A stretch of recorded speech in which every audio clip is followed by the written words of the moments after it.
And so we've had kids go from resistance to hinge, and they all laugh when I say, okay, it's time to go through resistance. I'm like, no, I just got unhinged. I just got unhinged. Hey guys, welcome to Raising an Archer, and this is Scott. And I'm Kari, and we welcome you to the episode 2, the gear reset. Before we get started, we'd like to thank Cole Ware for joining us on our episode 1 of Mindset Shift from Outdoor to Indoor. It was a very good episode. Cole did a great job, and I love having kids on the show. We want to continue doing that for sure. He shared a lot of information with outdoor that was new for him, and then some 3D also. He spent a ton of time on indoor. This last year was the first time he had done outdoor, so he now kind of understands what that shift looks like and kind of explained it to everybody. When we're doing this shift from outdoor to indoor, what does that mean, Kari? That the Lancaster packages arrive. That's right. Lots of shopping at your bow shop. The kid comes home with new equipment. And you're going to say why. We'll explain it to you here in a moment. When looking at doing that shift, we got to understand why we're doing what we're doing. So the first thing we're going to talk about is stabilization. So when you're looking for stabilization, this helps with outdoor and indoor. Parent comes to us, Kari, and says, what size of stabilizer do I need to purchase for my kid? What is the first thing you ask? What does the bow feel like? What is the archer's draw length? Yep, draw length. I like the bow to be real balanced. So we kind of, when we're looking at stabilizer length, match the stabilizer to approximately the draw length. If your draw length is 25, 26, you're going to want to get you want to get close to that as close as you can get. 26, 28, right around there. You don't want to put a 30-inch stabilizer on the front. It's just too long. Also, you're looking at weight on the actual stabilizer. There are some out there, like RevX, are very heavy, but then there's on the AAE side, they have some stabilizers that are super light. Yeah. And depending on your draw weight, depends on the type of stabilizer you can get. So, for example, the AAE one's super light. You can't put that on somebody that has a 60-pound bow because there's too much kinetic energy. And right. Because it's light, it has a lot of movement.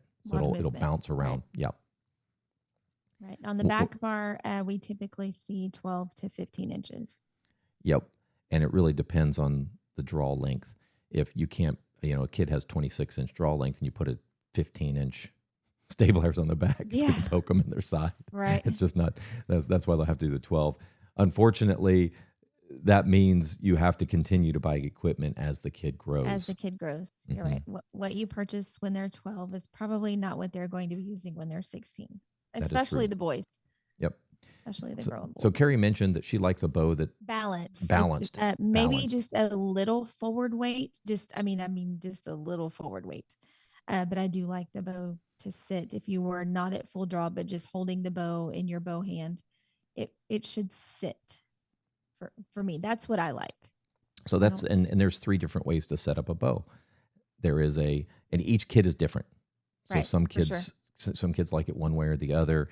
Some of them perform differently depending on if it's a front versus balanced versus back heavy. One thing that we do, we normally on our team for compound, we'll do a back heavy bow, and it's partly because the kids can't hold a lot of mass weight on a bow. So when you give them a target bow, those target bows could push 8 pounds with they're heavy to begin with on there. And so if you have a back heavy bow, it helps the bow from drooping on them. So if it's front heavy, it will droop, and it's hard for them to get it back up. So they have to lift that left shoulder or their right shoulder, depending on if they're left-handed or right-handed, to try to get it up, and it just misaligns everything. If you do a back heavy bow, it makes it a little more comfortable for the youth to be able to handle that bow. Some of the stronger kids like a front heavy bow, and the front heavy bow, and like she mentioned, she likes it to be a little front heavy. What it does is keeps the archer honest. So if it's completely balanced, they can get lazy when they're holding it, and it kind of has some movement. But if you have a front heavy or back heavy, they have to pull into the bow a little tighter to get that bow to settle, which then causes the sight picture to slow down quite a bit. And then you play around with weight. So you can see like Jesse Broadwater, he'll have just a couple ounces in the front and then all the weight in the back. And not a lot even, just like Kari was saying, that it depends on how they grip the bow to depend on how the weights are. So we had talked about this this weekend Oh, about yes, we did. We stabilization. did. I think you had mentioned first thing you want to do is just take all the weight off Yep. and just see how the bow holds Yep. and then start adding a little bit of And then weight at a start adding time. where we need it. Yep, that's what And we do. yeah, and the ratio is usually if you're going to have a balanced or a back heavy bow, it's going to be like 1 to 4, 1 to 6, depending on how they hold Yeah, that bow and that's depending about on the grip as well. Draw weight. So going from outdoor to indoor, how important is it to have 60 pounds of draw weight, or if you're recurve pulling 40 pounds of weight? it's not. It's Eh, not. As long as you are comfortable and it is a the draw weight is comfortable and you can it's sustainable, right? Because when we're shooting at even our practice, we're shooting 60 to 100 arrows at a practice. So we need to make sure that the draw weight is something that the archer can continue throughout the entire tournament or practice. They have to be as strong on the first one as the last one, right? Yes. Yeah. Because where do So you drop your arrow on that last one when you get a usually little the first lazy, one or the get last one. tired? I know, isn't that right? Always. It's usually the first one or the last one. We were talking before this, and I've never been a proponent of run the draw weight up. It's this archery is a lifelong sport. And I feel like that if we want these archers to continue, into their 70s and 80s or even 90s shooting their bow, we have to preserve the anatomy, preserve the shoulder muscles and the tendons and the joints and stuff. So, we don't come out of the gate running the max draw weight. We come out of the gate running what is sustainable and uh, what the kid can shoot for a long period of time. One thing I know you've been coaching a long time as well, but if it's there's too much weight and they have to drop the elbow or they have to really push into it, it's very hard for an archer to be consistent because now they're Yeah. misaligned. They have to realign Right. themselves And you after every burn one. so much energy. You know what I mean? Like Yep. archery tournaments are 3 to 4 hours long, typically. And if you're using a lot of your you're using a lot of your gas, just drawing the bow, well then you're not using it in the right place. Yep. It should be in the aim and the consistency. And your mental game is where that energy needs to be expended. Yeah, and I want to mention too, if any of your archers say that something hurts, that's usually draw weight. They're drawing wrong. Get with a coach Yeah, for sure. and just make sure all that's right. Anytime my kids, if they say something hurts, we're immediately checking to make sure that everything is right. We're lowering draw weight. We're doing whatever we need to get to the point where it doesn't hurt and make sure that they're drawing correctly. Right. Because it's usually a drawing like how there's a set and then the setup, and the setup usually is where if they set up wrong, that's when they start hurting. Archery is a lifelong sport, so we want Yeah, to maintain good habits early. and I have this one conversation about setup all the time, and it's comparing your releases. Do you go This with a is a thumb good one. button, go with hinges, go with resistance, go with an index? Is one more accurate than the other? I don't think one is more accurate than the other. I think it is, from my experience in coaching and then my son being an archer, it is what the child can shoot and what the child can shoot consistently. Um, when you go into, thumb buttons, you can possibly punch that trigger. The same with the index, the hinge and resistance. The hinge can be punched, but it's very hard and difficult to do that. Oh, they can The figure it out. Trust me. I mean, they can. And then the back tension resistance is something that as a young archer, especially, I do like to use it as a training tool to kind of wake up those back muscles that are supposed to be activated during their shot process. But I don't have a lot of archers that can use that resistance and back tension release throughout the entire tournament. So we use it for practice to activate those back muscles a little bit. And we talk about what we're supposed to be doing with an index or a thumb. And It, then, but we don't shoot the back tension as much. it's interesting that you say that. I'm a big fan of the resistance, You and are? yeah, and I'll tell you why in a second. But when it comes to a thumb, hinge, resistance, and index, I don't think any one is more accurate than the other. No, I don't either. I don't either. Ryan has shot a 60x with a hinge. His senior year, he switched from his hinge because he was having trouble punching it. So he went to an index and shot an index for the entire season and was still shooting 60Xs with Right. it. It was Right. all in how you set up and curl that finger where he can Yep. get the back tension into it and pull through. Yes. For young Yeah. kids that start off, they'll always start off with an index or they'll start off with a button. And in my experience is they all punch it. They For don't know how sure. to shoot it correctly. For sure. But they're the most user friendly. You know, Yes. when compound archers are starting out, they are the most user friendly. And then once they buy it and they've used it for a little while, then I start to like fine tune. Okay, this is what we really need to be doing.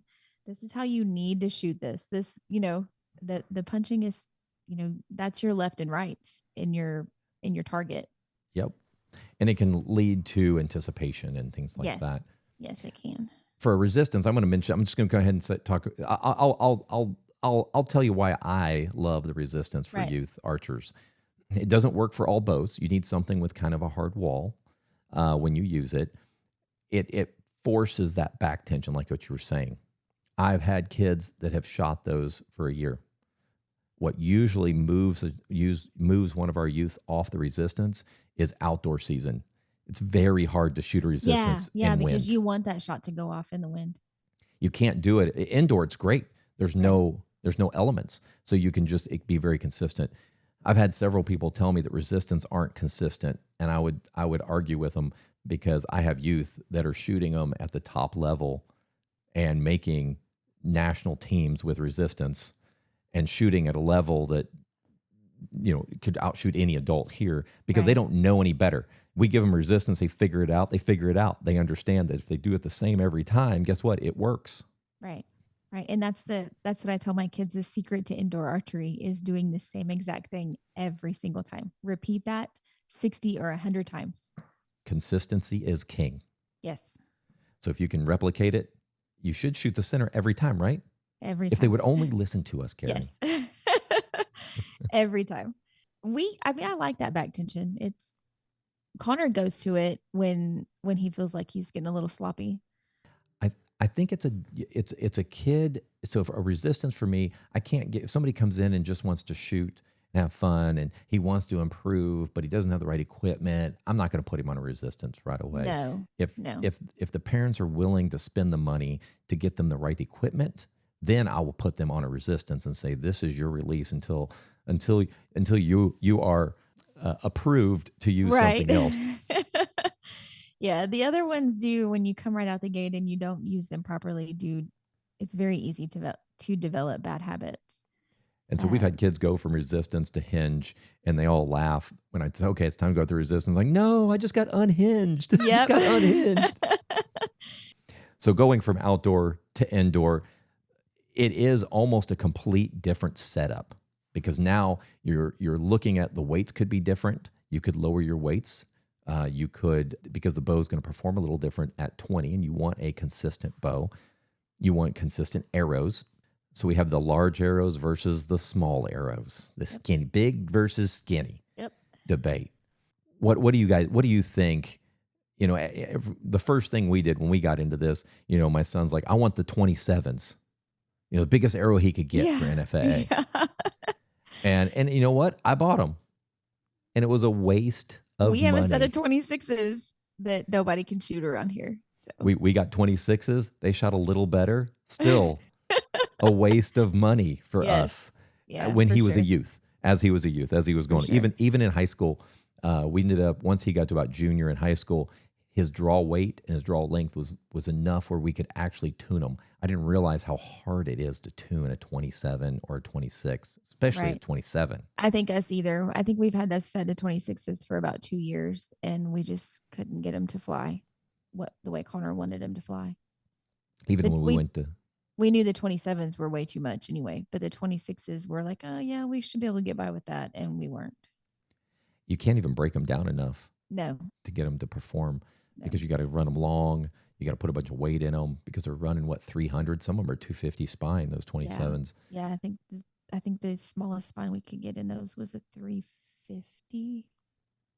Yeah, and don't quote me for sure, but that's a stiff arrow for Connor. Yeah, it is. So once we got to senior year, Ryan felt like his 23s were actually way more forgiving than his 26s. So when we went to indoor nationals the week before, he went ahead and switched back to his 23s because he felt like he had a better shot at shooting 60Xs than he did on his other one because he felt like Yeah. he got a tighter group into that X. Right. The line cutting advantage, I mean, it is there on the 23s or the 20. I mean, NFAA allows 27s. Connor doesn't shoot anything bigger than a 23 right now. 23s work for every organization for the most part. Yes. So you can just shoot the same arrow. You can go ahead and tune to Yeah. that arrow. If you put a big arrow on there, guess what? It changes your knock point. So now you all of a sudden have a low knock point, and low knock points are never very good. Like you want it to be, if it's going to be anything, you want it to be high knock points. Right. when you're tuning. Do you see in the recurve side that an arrow change between indoor to outdoor? So there's two ways of thinking for recurve. One is that, hey, we're going to shift from outdoor to indoor, just like compound. We're going to go ahead and get a little bigger arrow. We're going to put feathers on them, put some point, get them to 100, 120 on the point weight, and that's going to be the most forgiving arrow that you shoot. The other thinking is if your outdoor arrows are shooting great, why change anything? Because you got to have confidence with that one arrow through indoor and outdoor. Right. So Okay, don't that's change. good to know. I don't have a lot of experience in like recurve setups, so it's kind of that's good to know for your yeah, recurve archers. This is what Ellie's coach told us. Says, what is your goal? Her goal is outdoor. She wants to make USAC. Why switch arrows and shoot those arrows for half the season when you can shoot the same arrow, make sure that thing is dialed in, tuned the best it can be tuned, and be prepared for outdoor season? Also continue to shoot outdoor season with a tuned arrow. Right. Because we can shoot longer here in Texas than anybody else. For sure, Like, we can. I mean, it's still hot here. It's still 90 degrees and it's almost the end of October. Yeah, we got to pick up Ellie today. She'll be shooting But outside. it's nice out. But it's nice out now. At least it's tolerable. Yeah. Once we hit in the 80s, it at least gets a little more tolerable. And you're talking about these arrows. We talked a little bit about point weight. There is two types of thinking. One is, does the arrow need to be super fast, or does speed even matter at 20 yards? For us, speed does not matter at 20 yards. And I would agree with you on that. The speed doesn't matter. That's why you'll see people put big weights in the front, because a heavy arrow on the front stabilizes faster. Also, when you look at fletchings, depending on the fletchings you put on there, stabilize. So you want that arrow to stabilize as quick as you can so that you can hit that center. So it's consistent when it hits the target. Right. So when you're talking about weights for the front of the arrows, most kids are going to probably be around 120. When you start getting into high school, that's when they start shooting adult type sizes, arrows and bows and things like that. And that's when you'll start playing with some higher end weights. And that allows you to get those thicker arrows or those bigger arrows, the 27s, so you can put 200 grains in the front, break it down a little bit. Do the recurve archers, do they run a heavier point inside versus outside? We try to. Or you stay the same? No, we stay about the same. They're just two complete different setups. If you're looking at an indoor arrow, the points are usually, because the kids their arrows are so small, those points are only like 80 grains. Okay. And so what we'll do is take some solder, melt them in there to get them closer to 100 to 120, and just weigh all of them to get that extra weight out of them so that they're consistent. Outdoor is just going to come just like for the compounds. They're break off points. Yes. So you can just put whatever weight you want in them. Right. Because they're little skinnier type arrows like ACEs, X10s. They're just micro arrows. Right. So there is definitely a difference from fletching when you go from indoor to outdoor. The fletching has, you would never shoot a feather arrow. In my mind, you'd never shoot a feather outdoors. Too slow, humidity. There's just too many variables. Too many variables. What if it starts pouring down rain in the middle? They all shrink up on you. Yep. For outdoor, but indoor, there's no variables. For indoor, we really just try to make that arrow as forgiving as possible. That way we get the highest score. Yep. Feathers versus vanes. So feathers are very forgiving, very forgiving. So if a archer is not really consistent on their grip, if they're not real consistent on their release, you put a feather on there and it cleans up a lot of it. If you put vanes on there, it's going to see it'll magnify anything that's going on. So if you torque the bow, you're going to see it more on a vein, an arrow with a vein on it. So when I'm putting arrows on kids, we try both. We go ahead and Okay. we set up 3 with feather, and we set 3 up with veins, and we see which one performs best for them. Because like we were talking earlier, every kid's a little different on how it performs. When Ryan was shooting feathers, he shot really well with feathers, but he did realize when he went to veins that his groups got tighter and tighter, meaning instead of him just shooting 20x 300, he would shoot a 27x or Right. 28x And 300. that's a big deal for indoor. Yeah. Talk to me a little bit about paper tuning. Do we paper tune for indoor? So that's the Is it starting point important? for us. Yes, that is the starting point for us. We want the when I'm setting up a target bow, I center the arrow in the bow. Now I'm just lining up the arrow with the strings and getting it Right. straight as I can get it. If it's 13/16, it's 13/16. If it's a different than that, it's different than that. But that's Right. our starting We point. start at 13/16 and do exactly what you said, exactly Mhm. what you said, make sure everything's lined up. We just found that the more because we've tuned a lot. Ryan has tuned a ton, and what he's found is that 13/16 is a good start, but he always ends with the arrow lined up with the string and the Right. cams. Yes. And so we just start there now, and then go from there. Go Yep. shoot through paper and see where it's at. Yep. I mean, I could be misspeaking, but we don't know. We don't typically shoot through paper. Connor just goes into uh, a bear shaft tune where Yep. where he fly, he'll shoot one arrow bear shaft and then he'll shoot the other one with the fletching on it and then bring them together. Don't ask me how it gets a little more technical than I am comfortable with speaking on, but I know that's what he does. Like that's what he did yesterday at archery practice. We changed arrows to make sure that we were in compliance with 4-H rules, and so that's what he did yesterday at practice was bear shaft tune his with the new arrows. The thing is you got to tune the arrows no matter what. So Right. for us, we just shoot it through paper 1 or 2 times. If it looks good, close, doesn't even have to be dead on.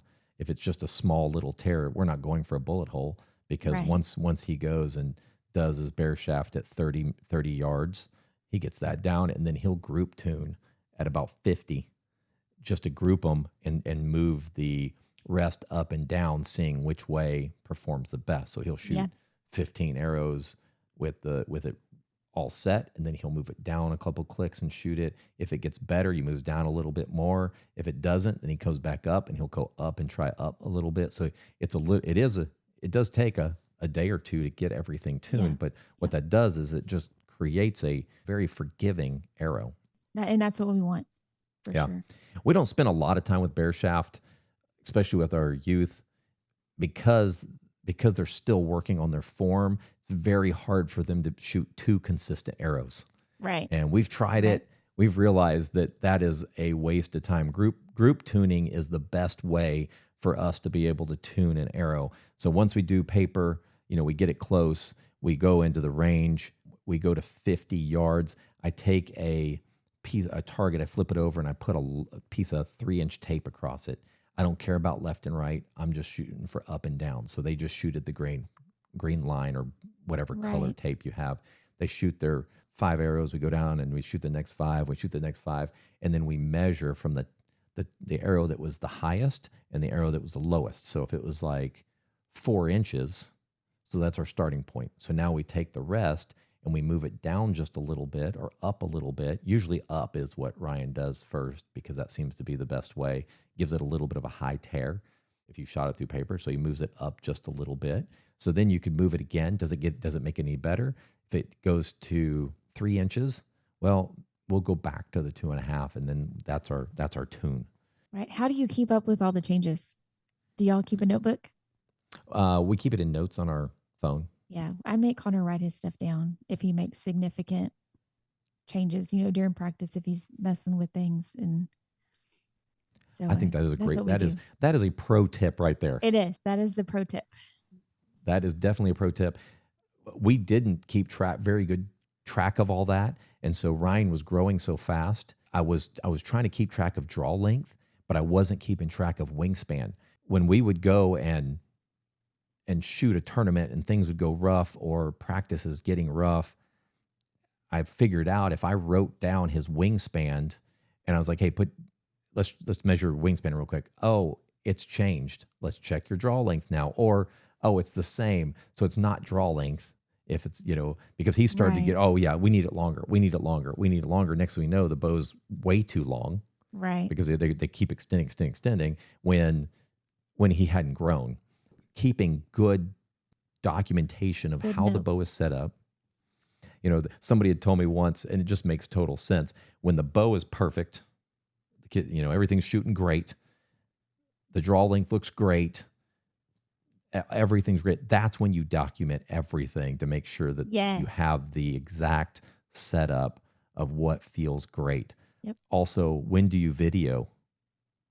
We don't do a lot, to be honest.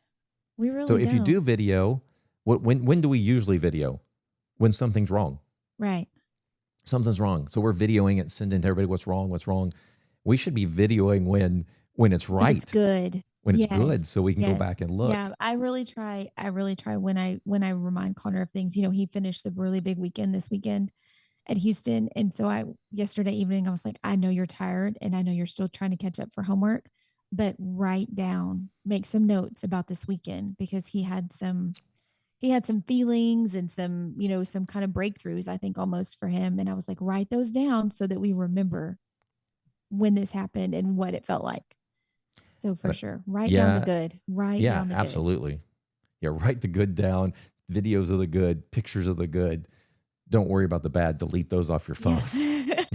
You want to be able to go back and look at the video going, oh, I see what's going wrong. Right. You're lifting your left shoulder or you're leaning backwards, which you wouldn't have noticed if you hadn't had a video. Yep. What do you think the number one mistake is when switching from indoor to outdoor to indoor? What do you think the biggest mistake would be?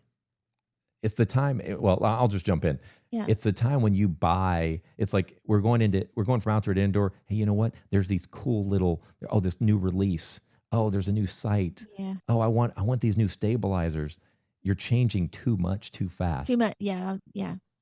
Too much at one time. And I'm sure you run into it too because I do too. I almost like right before Houston or right before Aggie, Connor will twist strings, twist cables. I think I'm growing. Let me change this. And I finally like kind of draw a line where I'm like, okay, we are 4 days away from this tournament. You better get that bow right today and shoot it the rest of the week. How it is. That's right. Don't change anything. Because yes, you are correct. Making too many changes at one time. There's too many variables. Is it the bow? Is it the equipment? Is it you? Is it, is it the extra weight you added to your stabilizer? Is it the extra length you added? Is it the position of the stabilizer? That becomes way too much change at one time. So the quick tip from the week is exactly what Kari was just talking about. Once you get everything right, don't change anything. Keep it the same and make sure that it's all consistent. If there needs to be tweaks at that point, make some small tweaks, but don't make any major changes until you've worked with it for a little bit because it's going to feel different. Peep alignment, we didn't even talk about peep alignment, but when you go from outdoor to indoor, the peep has to change because where your anchor and your face is going to be up at outdoor and it's going to be down for indoor because you're at 20 yards. So it's going to feel weird. And so I encourage you, once you get it set up, shoot with it for a week and make sure that everything feels right. And if it doesn't feel right, then you can make some tweaks at that point. Next episode will be all about targets. We're going to talk about the different type of target faces and some strategies on how to shoot those. One thing that's funny is my daughter was shooting barebow and she said she wishes she had shot a 3-spot because she was so far all over the place that she thinks she would have caught a couple 10s and some of the other targets. Oh, man. That's not what we're going to talk about, but I just thought that was funny. All right. Thank you for listening and joining us on Raising an Archer, and we will see you at the next target.